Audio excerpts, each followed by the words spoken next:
चीन ने हमारे हितों पर कुठाराघात किया है, क्या उस पर चर्चा हुई? गलवान से लेकर लद्दाख से लेकर और अब जो नया कल जो दावा किया है उससे शख्सगाम घाटी कश्मीर, कल ही बैठक हुई और अभी दावा भी हो गया कि शख्सगाम घाटी जो है कश्मीर की वो चीन की है। India considers 1963 agreement between Pakistan China as illegal. Therefore, any activity in Shaksgam Valley is concerned, we do not approve of it, and in this terms MEA has already issued the statement. Shaksgam Valley is Indian territory. We have never recognized the so-called China-Pakistan boundary agreement that happened in 1963. চা চক্র আর লাল কার্পেটের আড়ালে কি তবে জাতীয় স্বার্থ বিক্রি হয়ে যাচ্ছে? সীমান্তে চীনের আগ্রাসন, শাকসগামে দখল, লাদাখে স্থিতাবস্থার ভাঙন সবই চলেছে। আর সেই সময়ই দিল্লিতে বন্ধ ঘরে বৈঠক করছে চীনের কমিউনিস্ট পার্টি এবং শাসক দল। এই গল্প শুধু দ্বিচারিতার নয়, এই গল্প রাষ্ট্র, নিরাপত্তা আর দেশপ্রেমের মুখোশ খুলে দেওয়া।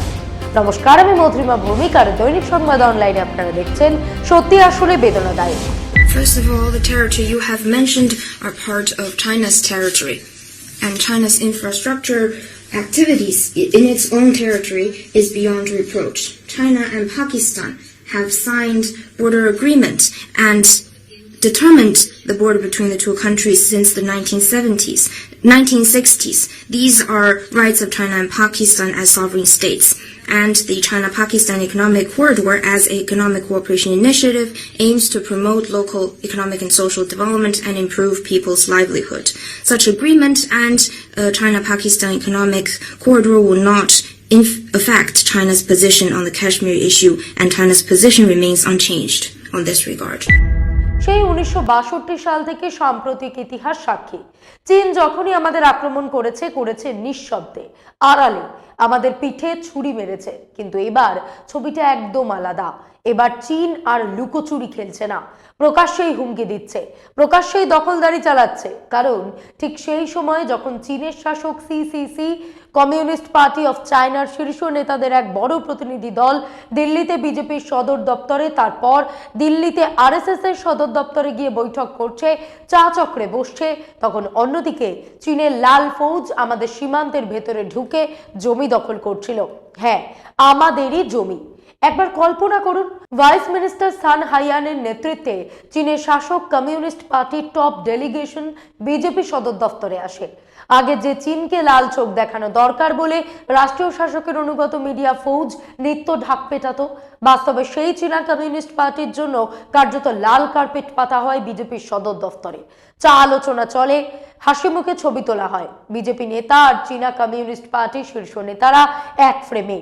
বিজেপির জাতীয় সম্পাদক, দলের সদর দপ্তরের ইনচার্জ অরুণ সিং এক্স হ্যান্ডেলে বিজেপি এবং সিসিসির মধ্যে বৈঠকের একাধিক ছবি এক্স হ্যান্ডেলে শেয়ার করেন। এরপরে দিল্লিতে আরএসএস এর দপ্তর কেশব কুঞ্জে সান হাইয়ানের স্বাগত জানানো হয়। দলের অন্যতম শীর্ষ নেতা দত্তাত্রেয় হোসবলের সঙ্গে তারা বৈঠক করেন। আরএসএস নেতৃত্বের দাবি, চীনা নেতাদের স্বাগত জানানো হয়, সংঘের নেতারা সকলের সঙ্গে দেখা করেন, কথা বলেন। প্রশ্ন একটাই, সীমান্তে আগ্রাসন চলাকালীন এই আতিথেয়তা কিসের বার্তা দিচ্ছে? এটা তো ভারত সরকারের সঙ্গে চীনা সরকারের বৈঠক নয়, চীনা কমিউনিস্ট পার্টির সঙ্গে বিজেপির বৈঠক। সদস্য সংখ্যার বিচারে বিশ্বের সর্ববৃহৎ পার্টির সঙ্গে বিশ্বের দ্বিতীয় সর্ববৃহৎ পার্টির একান্ত বৈঠক। বিজেপি অবশ্য বলার চেষ্টা করেছে এর মধ্যে অন্য অর্থ খোঁজার কিছু নেই, সবকিছু নাকি একেবারে স্বাভাবিক। কিন্তু চীনের সঙ্গে আমাদের বর্তমান সম্পর্কের বাস্তবতায় এই ছবি বা এই সাক্ষাৎকে কোনোভাবেই স্বাভাবিক বলা যায় না। প্রশ্ন তাই উঠবেই, এই বৈঠক কেন? বিশেষ করে এমন এক সময়ে যখন চীন কাশ্মীরের শাকসগাম উপত্যকার উপর প্রকাশ্যে দাবি জানাচ্ছে, তখন এই সাক্ষাৎ নিয়ে বিতর্ক হওয়াই স্বাভাবিক। অরুণ সিং টুইট করে জানিয়েছে, চীনের কমিউনিস্ট পার্টির ভাইস মিনিস্টার সান হাইওয়ান বিজেপির সদর দপ্তরে এসেছিলেন। ওই বৈঠকে চীনের ভারতীয় রাষ্ট্রদূত উপস্থিত ছিলেন। বৈঠকে স্টিল ছবি আপনারা স্ক্রিনে দেখতে পাচ্ছেন। টেবিলের একদিকে বিজেপি, অন্যদিকে চীনা কমিউনিস্ট পার্টির প্রতিনিধিরা। অরুণ সিং এক্সে লিখেছেন, বিজেপি এবং সিসিসির মধ্যে পারস্পরিক আলাপ আলোচনা বাড়ানোই ছিল বৈঠকের উদ্দেশ্য। আর ঠিক সেই সময় একদিকে যখন বিজেপির সদর দপ্তরে বৈঠক চলছে, অন্যদিকে তখন জম্মু কাশ্মীর এবং লাদাখের অদূরে শাকসগাম উপত্যকায় চীনা ফৌজ ঢুকে পড়ে। তারা শুধু ঢুকেই থেমে থাকেনি, সেখানে সরাসরি রাস্তা বানানো শুরু হয়েছে। 1 কিলোমিটারের রাস্তা নয়, পুরো 75 কিলোমিটার দীর্ঘ রাস্তা। ওই রাস্তার এক পাশে পাক অধিকৃত কাশ্মীরে পাক সেনার ঘাঁটি, আরেক পাশে সিয়াচিন গ্লেসিয়ার, যেখানে সারা বছর ভারত এবং পাকিস্তানের সেনা মুখোমুখি অবস্থানে দাঁড়িয়ে থাকে। এইরকম সংবেদনশীল এলাকায় দাঁড়িয়ে চীন প্রকাশ্যে রাস্তা বানাচ্ছে। শুধু তাই নয়, চীনের বিদেশ মন্ত্রক ঢাকঢোল পিটিয়ে বলছে এই জমি এখন তাদের, এখানে রাস্তা বানানো তাদের অধিকার, যার যা করার আছে করে নিক। আমাদের দেশের নিরাপত্তার জন্য এর চেয়ে বড় সংকট আর কি হতে পারে? যেখানে সিয়াচিনে ভারত পাকিস্তান সেনা মুখোমুখি দাঁড়িয়ে তার ঠিক পাশেই শাকসগাম উপত্যকায়, যা আদতে ভারতেরই জমি, চীনের দখল কায়েম হয়ে যাচ্ছে। সেখানে চীনের ট্যাঙ্ক চলছে, সামরিক গাড়ি চলছে, অথচ দেশের বিদেশমন্ত্রী এস জয়শঙ্কর একেবারে নীরব। বিদেশ মন্ত্রকের মুখপাত্রকে সামনে দাঁড় করানো হয়েছে। মোদীর মন্ত্রিসভায় প্রতিরক্ষা মন্ত্রী, স্বরাষ্ট্রমন্ত্রী সবাই চুপ। প্রধানমন্ত্রী নরেন্দ্র মোদীও কিছু বলেন না।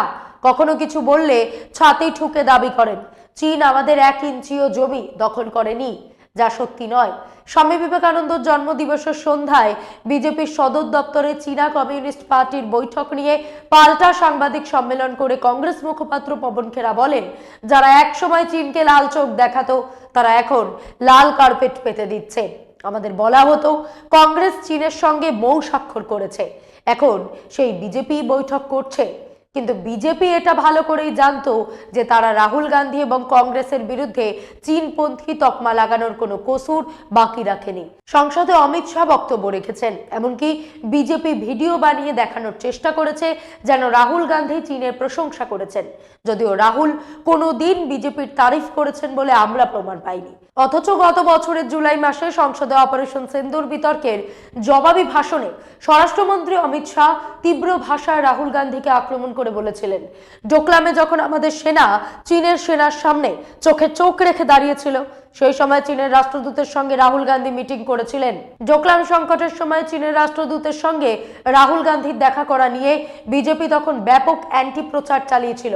আপনারা স্ক্রিনে এই মানচিত্রটা মন দিয়ে দেখলেই পরিস্থিতি গুরুত্ব পরিষ্কার বুঝতে পারবেন। একদিকে সিয়াচিন হিমবাহ, তার ঠিক উত্তরে শাকসগাম উপত্যকা, যা ভারতের অংশ, জম্মু কাশ্মীর এবং লাদাখের অন্তর্গত। ঠিক এখানেই চীন রাস্তা বানাচ্ছে। প্রশ্ন হচ্ছে, চীন সেখানে রাস্তা বানাচ্ছে কেন? কেন এই দখলদারি? এই অল ওয়েদার রোডের আসল উদ্দেশ্য কি?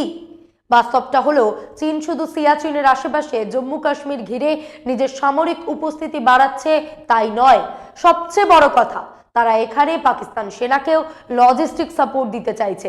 পরিসংখ্যান বলছে, গত 5 বছরে পাকিস্তানের প্রায় 80% গোলা বারুদ, জাহাজ এবং অস্ত্রশস্ত্র সরবরাহ করেছে চীন। এই পথ দিয়েই ভবিষ্যতে সেই অস্ত্র এবং রসদ পাঠানো হবে।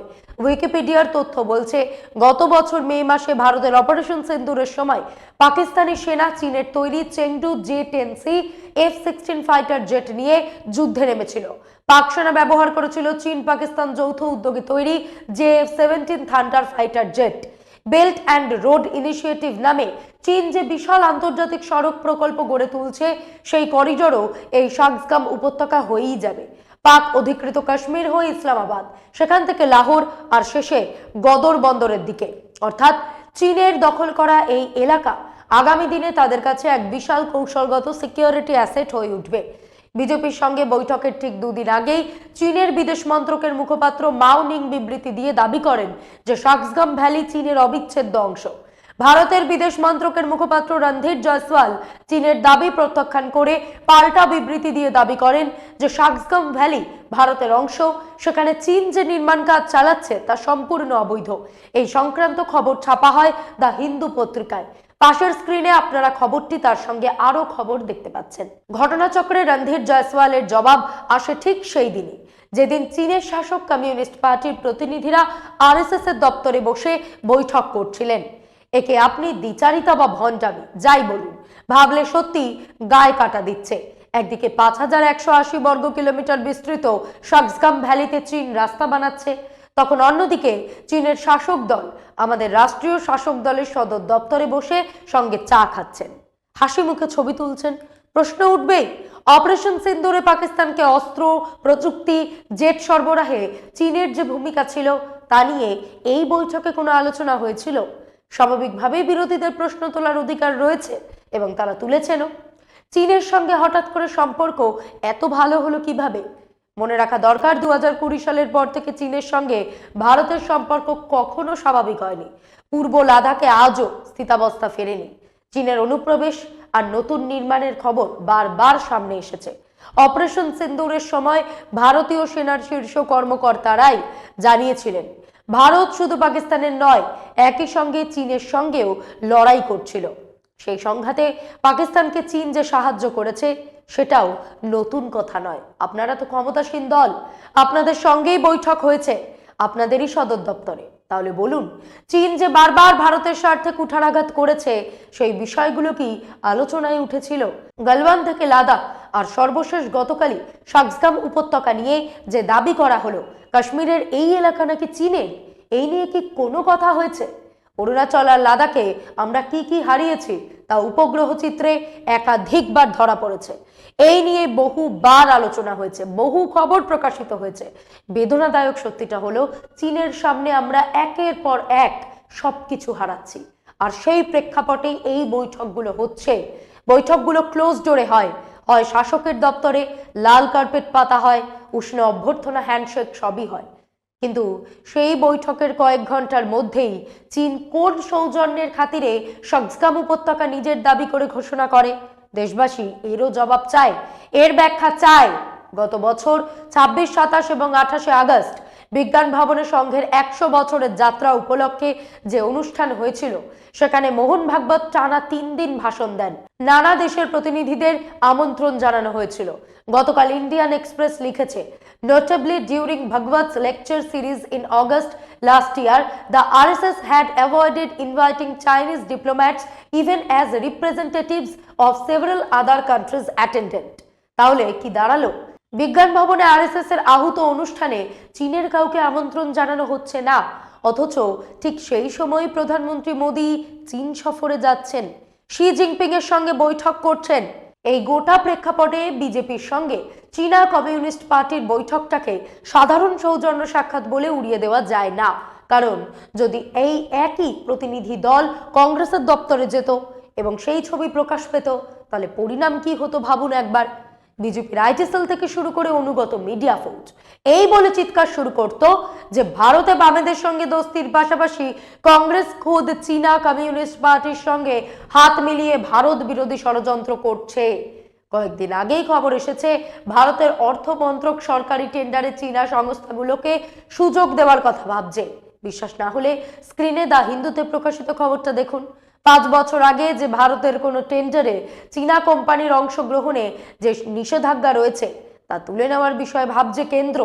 তারপরই এই বৈঠকের ছবিগুলো সামনে এলে প্রশ্ন উঠতেই পারে, ভারত চীন সম্পর্ক কি সত্যি এতটা ভালো হয়ে গেছে, নাকি কোনো অদৃশ্য শক্তি দুপক্ষকে কাছে টেনে আনছে? একদিকে আত্মনির্ভর স্লোগান দেব, মেক ইন ইন্ডিয়ার প্রচার করব, লোকাল ফর ভোকাল বলে জাতীয়তাবাদ উস্কে দেব, চীনা পণ্য বয়কটের ডাক দেব, আবার অন্যদিকে ইলেকট্রনিক্স ক্ষেত্রে তাদের বিনিয়োগ চাইব। এই ভণ্ডামির জবাব কে দেবে? 2011-তে মোদী তখন গুজরাটের মুখ্যমন্ত্রী। চীন সফর থেকে ফিরে মোদী চেয়েছিলেন সেই রাজ্যে স্কুল স্তরের সিলেবাসে ম্যান্ডারিন ভাষাকে অন্তর্ভুক্ত করা হোক। সেই সময় গুজরাট ইউনিভার্সিটি এবং এমএস ইউনিভার্সিটিতে ম্যান্ডারিন কোর্স চালুও ছিল। গত 27 মে গুজরাটের গান্ধীনগরে এক জনসভায় মোদী চীনের নাম না করলেও তাদের পণ্যকে কটাক্ষ করে বলেছিলেন, দুর্ভাগ্যবশত এমনকি আমাদের গণেশ মূর্তিও বিদেশ থেকে আসে, সেই মূর্তিগুলোর চোখ এতই ছোট যে সেগুলো ঠিকমতো খোলেও না। জেপি নাড্ডা একসময় বলেছিলেন রাহুল গান্ধীর দেশপ্রেম নাকি নকল। তাহলে প্রশ্ন উঠছে, চীনের কমিউনিস্ট পার্টিকে নিজের সদর দপ্তরে বসে চা খাওয়ানো দেশপ্রেম কি করে আসল হয়ে যায়? একদিকে দেশবাসীকে বলা হয় ছোট চোখের গণেশ কিনবেন না, অথচ নিজেরা আলাদা মাপকাঠি বানিয়ে বৈঠক করেন, বাণিজ্যিক আলোচনা চালান, সংস্থার ওপর থেকে নিষেধাজ্ঞা তোলার কথা ভাবেন, পিএম কেয়ার্স ফান্ডে টাকা নেওয়া হয় চীনের ব্ল্যাকলিস্টেড কোম্পানি থেকে। এসব কেমন দেশপ্রেম? এটা শুধু আজকের বিজেপির একার সমস্যা নয়, এর আগেও এই জিনিস ভারত দেখেছে ধারাবাহিকভাবে আগ্রাসী আচরণ করে গেলেও আমাদের প্রতিটি সরকার শেষ পর্যন্ত চীনকে খুশি করতে ব্যস্ত হয়েছে। বিভিন্ন সূত্রের খবর, বিজেপি এবং সিসিসির এই উষ্ণ বৈঠকের আগে টানা 8 মাস চীনের সঙ্গে ভারতের সম্পর্কের নিরাপত্তা বজায় ছিল। শুধু তাই নয়, অপারেশন সিন্দুরের সময় চীন রাষ্ট্রপুঞ্জে পাকিস্তানের সঙ্গে দাঁড়িয়ে ভারতের কূটনৈতিক প্রচেষ্টা আটকে দেয়। তবুও সাউথ ব্লক তলায় তলায় চীনের সঙ্গে বন্ধুত্বের হাত প্রসারিতই রাখে। ঘটনা হলো, এই প্রথমবার চীন শাক্সগামকে নিজের ভূখণ্ড বলে দাবি করছে। এখন ভারত সরকারকে পরিষ্কার করে জানাতে হবে, বিজেপি ছাড়াও কি অন্য নাগরিক সংগঠন, এমনকি সাংবাদিকরাও কি চীনের কমিউনিস্ট পার্টির প্রতিনিধিদের সঙ্গে দেখা করতে পারবেন? 2023 অক্টোবরে নিউজ ক্লিকের প্রতিষ্ঠাতা প্রবীর পুরকায়স্থকে গ্রেপ্তার করে জেলে ভরে দেওয়া হয়েছিল। কঠোর সন্ত্রাস বিরোধী আইন ইউএপিএ ধারায় তার বিরুদ্ধে মামলা রুজু করা হয়েছিল। প্রবীণ বাঙালি সাংবাদিকের বিরুদ্ধে রাষ্ট্রযন্ত্রের মূল অভিযোগটা কি ছিল? অভিযোগ ছিল, নিউজ ক্লিক মার্কিন ধনকুবের নেভেল রয় সিংহামের সাথে যুক্ত সংস্থা থেকে প্রচুর পরিমাণে বিদেশি তহবিল পেয়েছে। এই অর্থ মূলত চীন থেকে এসেছে এবং তা ব্যবহার করে ভারতে চীনা প্রোপাগ্যান্ডা ছড়ানো হয়েছে। 2, অভিযোগ ছিল এই তহবিলের মাধ্যমে ভারতের সার্বভৌমত্ব এবং নিরাপত্তা বিঘ্নিত করার চেষ্টা করেছেন প্রবীর বাবু। 2024 সালের 15 মে সুপ্রিম কোর্ট প্রবীর পুরকায়স্থের গ্রেপ্তারকে অবৈধ বলে ঘোষণা করে এবং তাকে মুক্তির নির্দেশ দেয়। সেই প্রসঙ্গ থাক, বলার কথা হলো, চীনের প্রোপাগান্ডা ছড়ানোর অজুহাতে আস্ত একটি সংবাদ মাধ্যমকে ধ্বংস করে দেওয়া হলো। প্রবীর পুরকায়স্থকে গ্রেপ্তারের পাশাপাশি 80 জনেরও বেশি সাংবাদিকের বাড়িতে পুলিশ হানা দিয়েছিল। তার মানে চীনের সঙ্গে নাম জড়ালেই শাসক দল আর মোদী সরকার আক্রমণাত্মক হয়ে উঠতে এক মুহূর্তও দ্বিধা করে না। অথচ নিজেরাই সেই চীনা কমিউনিস্ট পার্টির প্রতিনিধিদের সদর দপ্তরে বসিয়ে আপ্যায়ন করেন। তাহলে দেশ কোন দিকে তাকাবে? মানুষ কি দেখবে? দেশের জাতীয় নিরাপত্তা উপদেষ্টার ডোবাল বাবা হওয়ার চেষ্টা, সোমনাথ মন্দিরে গিয়ে প্রধানমন্ত্রীর ডমরু বাজানো, রাশিয়ার কাছ থেকে তেল কেনার অপরাধে ভারতের বিরুদ্ধে ট্রাম্পের 25% শাস্তিমূলক শুল্কের পাশাপাশি ইরানের বাণিজ্যিক সহযোগী হলে আরো 25% শুল্কের ঘোষণা হজম করা। আর কি দেখবে? একদিকে শি জিনপিং, আরেকদিকে ট্রাম্প, 2 মহাপ্রতাপশালী রাষ্ট্রনেতার সারাশি চাপে আমাদের স্বঘোষিত বিশ্বগুরু কেমন পেন্ডুলামের মতন দুলছেন। প্রতিদিনের মতন সব শেষে কিছু জরুরি প্রশ্ন আবার। সীমান্তে জমি দখলের মাঝেই চীনা কমিউনিস্ট পার্টিকে বিজেপির সদর দপ্তরে বসানো হলো কেন? শাক্সগামকে নিজেদের ভূখণ্ড বলে চীন যখন প্রথমবার প্রকাশ্যে দাবি করলো, তখন সেই বন্ধ দরজার বৈঠকে কি একবারও প্রতিবাদ জানানো হয়েছিল? গালওয়ান, পূর্ব লাদাখ, সিয়াচিন, এই ক্ষতগুলোর জবাব কি চা আর ছবি তুলে দেওয়া যায়? আরেকটা প্রশ্ন, চীনের সঙ্গে দেখা করলেই যদি কেউ দেশদ্রোহী হয়ে যায়, তাহলে শাসক দলের এই বৈঠক কোন শ্রেণীতে পড়ে? কংগ্রেস করলে যা অপরাধ, ক্ষমতায় থাকলে তা কূটনীতি হয়ে যায়। দেশবাসীকে বয়কটের উপদেশ দিয়ে নিজেরা কি চীনা কোম্পানির জন্য দরজা খুলে দিচ্ছে? শেষ প্রশ্নটা সবচেয়ে অস্বস্তিকর। সীমান্তে সেনারা চোখে চোখ রেখে দাঁড়িয়ে, আর দিল্লিতে কি দেশপ্রেমের মানদণ্ড বদলে যাচ্ছে? যদি এর কোনো জবাব না থাকে, তাহলে ইতিহাসই বিচার করবে এই নীরবতা কূটনীতি ছিল নাকি আত্মসমর্পণ। আজ এই পর্যন্তই। এমন আরো বিষয় জানতে অবশ্যই সাবস্ক্রাইব করুন, লাইক, কমেন্টে শেয়ার করুন। দেখতে থাকুন দৈনিক সংবাদ, শুধু না আমি যথেষ্ট।